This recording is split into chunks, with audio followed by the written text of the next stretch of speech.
pertama kali iblis tembakkan panah berapinya kepada kita, tiba kecil, iri hati muncul. Tiba-tiba aja. Betul-betul yang kita pernah ngalami iri hati kan kita nggak pernah punya persiapan. Mau iri hati kan kita nggak tahu, tiba-tiba, muncul.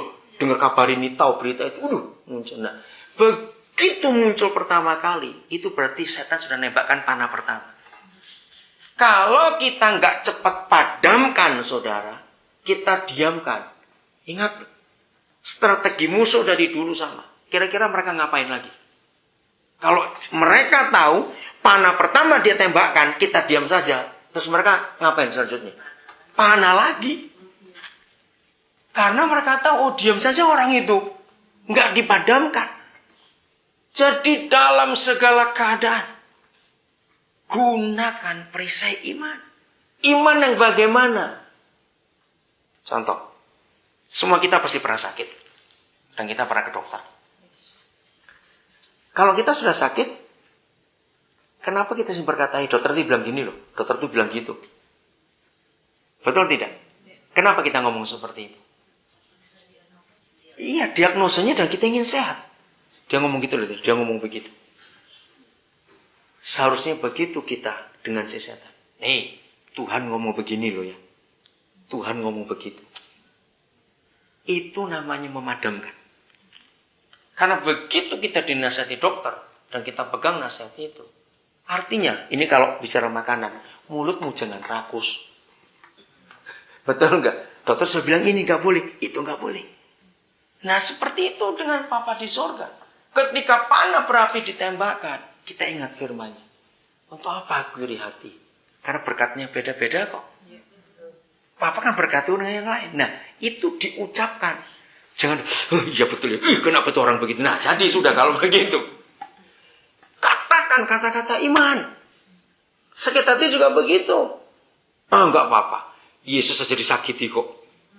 Kenapa aku enggak mau disakiti? Jadi panah berapinya mati. Khawatir. Untuk apa khawatir? Besok mati, sekarang mati bisa juga. Enggak takut. Saudara, setan itu paling tidak bisa ganggu kita. Ya, dengarin. Ini pengalaman Yusuf. Saya belajar dari Yusuf itu banyak sekali. Kenapa Yusuf itu adalah salah satu dari 2 orang saja di perjanjian lama yang sampai hari matinya tidak punya catatan dosa. Hebat. Musa pernah. Abraham pernah. Daud pernah. Salomo lebih gila lagi itu. Ya enggak. Tapi Yusuf ini enggak punya, saudara. Coba nanti saya selidiki. Kenapa? Saya tuh ingin tahu, Papa, kenapa Yusuf ini bisa enggak berdosa sampai dia mati? Kan hebat, bukan? Ya. Nah, ternyata setan itu sudah capek ganggu Yusuf. Sebab diganggu-ganggu enggak pernah bisa. Ingat ya, ini penting sekali kita belajar. Ternyata senjata iblis itu dari dulu, sejak Adam sampai hari ini itu sama. Senjatanya cuma 2 macam. Bolak-balik cuma itu. Nggak ada ketiga, nggak ada keempat. Cuma 2. Nah bayangkan kalau senjatanya cuma 2. Nggak pernah ganti, nggak ada yang dimodernkan, nggak ada itu saja. Terus kita masih bisa kalahkan gobloknya kita. Senjata pertama adalah penderitaan. Ingat ketika dia dibuat menderita, kakak-kakaknya iri hati. Dia disakiti luar biasa. Dimasukkan sumur. Dijual jadi budak. Dan itu menderita. Nah, jadi waktu senjata pertama diserangkan kepada Yusuf, kakak-kakaknya nekan dia. Yusuf tetap ngampuni. Enggak sakit hati. Jubahnya dirampas. Kakaknya iri hati, dia enggak sakit hati. Wah, di situ setan itu jengkel betul. Kenapa ini anak bisa tahan begini? Mereka rapat lagi. Setannya rapat ini. Enggak ada ayatnya, cuma saya ngomong aja. Setannya rapat. Pakai apa ini? Tetap senjata pertama, menderita. Buang ke sumur. Bayangkan, saudara. Mau gimana? Tinggal tunggu mati, bukan? Nah, ini bayangan saya. Dari atas sumur itu setan tuh nguping. Ngomel, sob, ngomel, sob, ngomel. Gak ngomel-ngomel dia anak. Malah istilah saya kalau saya cerita sekolah minggu, anak-anak, Yusuf main air di situ, kecek-kecek, saya bilangnya. Yusuf main air, dia senang. Wah, setan dongkolnya luar biasa. Mereka rapat lagi, saudara. Lebih berat. Jadikan budak. Sayangkan. Di rumah Potifar, lihat tadi itu. Apa? Menyertai dia. Semuanya berhasil.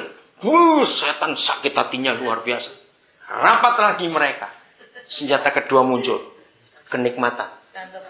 Belum. Dia kan disayang dulu oleh Potifar, bukan? Yang lain tinggal di barak, dia tinggal di rumah loh. Berarti beda sekali hidupnya itu. Berarti fasilitas juga beda dong sama budak-budak yang lain. Nah, maksud setan, Sob, lupa diri kamu, Sob. Lupa diri kamu. Enggak. Dia tetap tahu apa-apa belum selesai dengan dia. Maka itu dia enggak sombong, dia enggak lupa diri. Setan rapat lagi, ini anak kena. Apa ini? Sudah berapa senjata ditembakkan, enggak kena-kena. Nikmat. Rapat lagi. Nikmatnya tambahin lagi. Seks ditawarkan. Nah itu Tante Po cari masalah. Setannya sakit hati lagi. Enggak mempan juga. Saudara bayangkan, enggak mempan juga loh saudara. Ingat loh, kalau kita lihat umurnya itu masih belasan, 17-an. Maaf, kita sebagai orang muda umur segitu. Wah, luar biasa itu. Tapi dia bisa nolak. Setan marah, saudara, marah betul. Rapat lagi. Maka itu senjata ketiga, balik lagi, penderitaan lagi. Buang ke penjara. Sudah itu paling akhir sudah. Setan mikir kali ini pasti kena ini anak. Pasti maki-maki dia. Pasti nyumpah istri Potifar ini orang. Loh, betul gak sakit hati bener loh. Difitnah kayak begitu. Saudara lihat di penjara pun dia tenang. Dia bisa jaga hatinya luar biasa. Enggak iri hati, enggak sakit hati, enggak khawatir. Hidupku bagaimana, masa depanku ini bagaimana. Ayo. Di penjara tanpa diadili, enggak bisa bayar pengacara.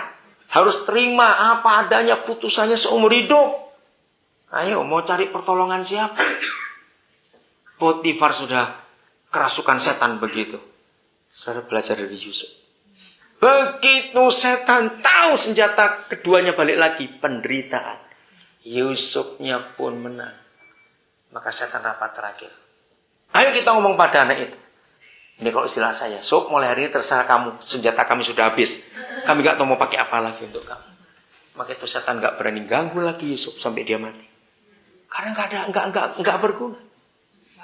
Gak mempan. Kesimpulannya apa? Kalau kita tahan menderita, saudara. Lihat ya. Kalau kita tahan dalam menderita, setan gak berani dekat-dekat kita. Kalau istilah kerennya, kalau kita sudah gak doyan duit, setan gak suka kita. Beda loh. Nggak doyan duit dengan butuh duit beda. Tahu bedanya bukan? Semua kita masih butuh duit. Ya. Kan saya pernah tanya berapa tahun yang lalu. Di Belanda mati itu paling murah 5.000 euro. Mati aja 5.000 euro. Bayangin, paling murah sudah itu. Apalagi hidup. Kita butuh duit. Tapi jangan doyan duit. Cari sendiri bedanya sudah. Cari sendiri perbedaan.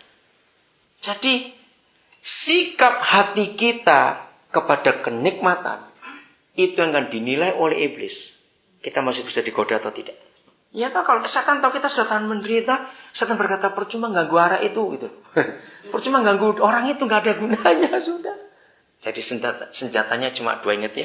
Penderitaan, kenikmatan. Kenikmatan, penderitaan. Bolak-balik cuma itu. Gak ada yang lain. Maka itu 3 macam sampah tadi kita harus tahu. Pagi-pagi bangun jangan izinkan sampah itu masuk. Sebab sampah-sampah itu kurang ajar loh. Tiba-tiba bisa datang. Loh, betul enggak? Siapa pernah lagi enak makan ini. Makan. Tiba-tiba muncul sesuatu. Aduh, ya bagaimana besok? Pernah enggak? Enggak ada apa-apa kok tetap muncul. Khawatir. Lagi mandi, lagi dusya enak-enak. Tiba-tiba muncul gambar orang itu. Ini orang kurang ajar betul. Bisa muncul dengan tiba-tiba kurang ajar mereka itu. Maka itu kalau setan tahu kita nggak bisa jadi langganannya, hidup kita beres. Hidup itu beres. Karena setan nggak bisa ganggu kita. Nah dari situ kita akan bisa mikir bagaimana kita jadi berkat buat orang yang lain. Kalau hati kita itu beres. Selalu bagian hati ini yang penting. Kalau toh sudah dengar sesuatu tentang orang lain, dan ini bukan gosip benar.